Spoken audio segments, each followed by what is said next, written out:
Hi. So we thought we'd introduce ourselves a little bit, let you know a little bit more about us. Mark and I have been here at M1 for about 4 years, but we've been in ministry for about 32 years. We have very opposite stories. I am the youngest of 5 in my family, and I've never known what it's like not to be part of church.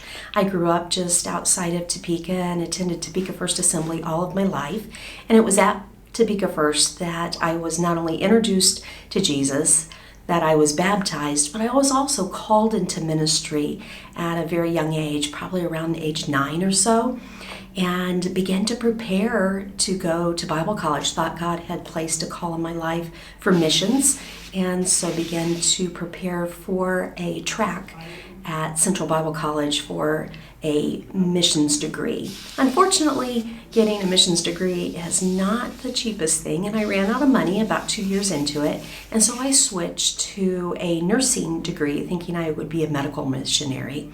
It's a lot cheaper to get a nursing degree, unfortunately, than a Bible degree. So I worked in nursing for 20 years, always choosing jobs that I would be able to partner with Mark, having Wednesday nights off, having Sundays off, so that I could be heavily involved in the ministry still. And then in 2016, God called me totally out of the nursing career, and at that point I was ordained, and we began to pursue ministry together on a full-time basis, and that is actually what led us here to M1. I am passionate about life groups because of my upbringing. My dad was only connected to the pastor at the church at Topeka First, and so when there was a pastoral change, he fell out of church altogether, and so I was raised with just my mom taking all 5 of us kids to church on a regular basis. I have to wonder, what would my dad's life been like? What would my life had been like had my dad been connected to a small group of men who, when he stopped attending, would have just picked up the phone and say, "Hey Dale, I haven't seen you for a while. Is everything going okay?" So that's why I am passionate about getting people connected, not only to God, but getting people connected to a small group so that they can grow together in their faith. Won't you join me in that? So now I get a chance to share my story. I'm the oldest of 3, born in Lorain, and in about 2nd grade we moved to a west side suburb of Cleveland called Avon Lake. Supposedly I was raised in a Lutheran faith.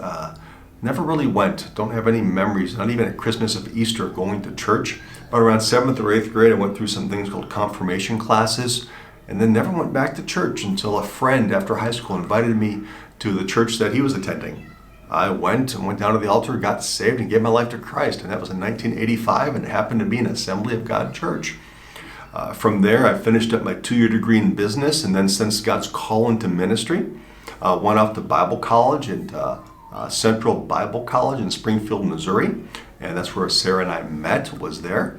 So was there 2 years as a single student, 1 year as a married student. From there, we left and went to Southern Illinois, and we were at a church for 3 years, church of about 150. We were there for 3 years as youth pastors. From there, we went to Wichita, Kansas, and we were at a church for 6 years as youth pastors. That church was 500 people when we showed up, and we were out of our league and just didn't tell anybody. We left 6 years later. They were averaging over 1,000 people, and God nudged our hearts to go take over a tiny church in southeast Kansas, a town called Pittsburgh without the H. And right before we left Wichita to go to Pittsburgh, our one son was born, Connor. He's 24 now. And in Pittsburgh, we saw that church go from 30 people to 25 in the first week. And then we saw God give growth for 19 years. And after those 19 years, and we're trying to find a spot where we can both do full-time ministry in the same church, that's when we made the decision and followed God's leading, and we ended up here in Mansfield, middle of 2019. 6 months later, we get here, and boom, it's COVID time. But that's how we got to where we are, and I'm looking forward to seeing how God continues to write on our story. Been married 32 years, would love to have 32 more years. We'll see how that pans out. Our son is in Springfield, Missouri. Can't wait to see how God's going to use him, and looking forward to seeing what God's going to do.